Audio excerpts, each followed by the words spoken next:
Hello guys, last ഒറ്റ മൈൻഡിൽ വിട്ട ഒരു ട്രിപ്പാണ് അതിരപ്പള്ളിയിലേക്ക്. ആകെ ഒരു കണ്ടീഷൻ മാത്രമേ ഉണ്ടായിരുന്നുള്ളൂ, വണ്ടി ഓടിക്കാൻ ചോദിക്കരുത്. ഇതിനു മുമ്പ് അതിരപ്പള്ളി പോയിട്ടുണ്ടെങ്കിലും ഫസ്റ്റ് ടൈമാണ് എനിക്കൊരു ആനേനെ, ഒന്നല്ല 2 പ്രാവശ്യം ആനേനെ കാണാൻ പറ്റുന്നത്.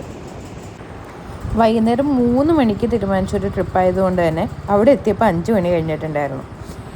എൻട്രിയും കാര്യങ്ങളൊക്കെ ക്ലോസ്ഡ് ആയിട്ടുണ്ടായിരുന്നു. എന്നാലും നമ്മൾ റോഡിൻ്റെ സൈഡിൽ നിന്നുള്ള വ്യൂ എല്ലാം ആസ്വദിച്ചിട്ട് കുറേ നേരം അവിടെ സ്പെൻഡ് ചെയ്തായിരുന്നു. എന്തു വന്നാലും ഇവിടെ വന്നു, എന്നാൽ കുറച്ച് ദൂരം കൂടി പോയി നോക്കാമെന്ന് പറഞ്ഞിട്ട് വാഴച്ചാൽ റൂട്ടിലേക്ക് നമ്മൾ മൂവ് ചെയ്തപ്പോഴാണ് ഈ ഒരു വാട്ടർഫോൾ നമ്മൾ കാണുന്നത്. ഇത്രയും നാൾ ഇവിടെ വന്നിട്ടുണ്ടെങ്കിലും ഈ ഒരു വാട്ടർഫോൾ ശ്രദ്ധിച്ചിട്ടേ ഇല്ല. 70 ഫീറ്റോളം ഹൈറ്റുള്ള ഒരു വാട്ടർഫോൾ മൺസൂൺ ടൈമിൽ നമ്മൾ ഈ റോട്ടിൽ നിന്നാൽ പോലും നമ്മുടെ മേത്തേക്ക് വെള്ളം വീഴുന്ന രീതിയിലായിരിക്കും. ഇപ്പോഴാണെങ്കിൽ പുതിയ റെയിൻബോ ബ്രിഡ്ജും കൂടി വന്ന കാരണം നമുക്ക് അടുത്തിരുന്ന് തന്നെ വാട്ടർഫോൾ എൻജോയ് ചെയ്യാൻ പറ്റും. കുറച്ച് നേരം അവിടെ എൻജോയ് ചെയ്തിട്ട് നമ്മൾ വീട്ടിലേക്ക് തിരിച്ചു. വന്നവഴിക്കാണെങ്കിൽ മുട്ടം മഴ. അടുത്തുള്ള കടയിൽ നിന്ന് ഒരു റെയിൻകോട്ട് വാങ്ങിച്ചിട്ട് നമ്മളവിടെ നിന്ന് യാത്രയായി.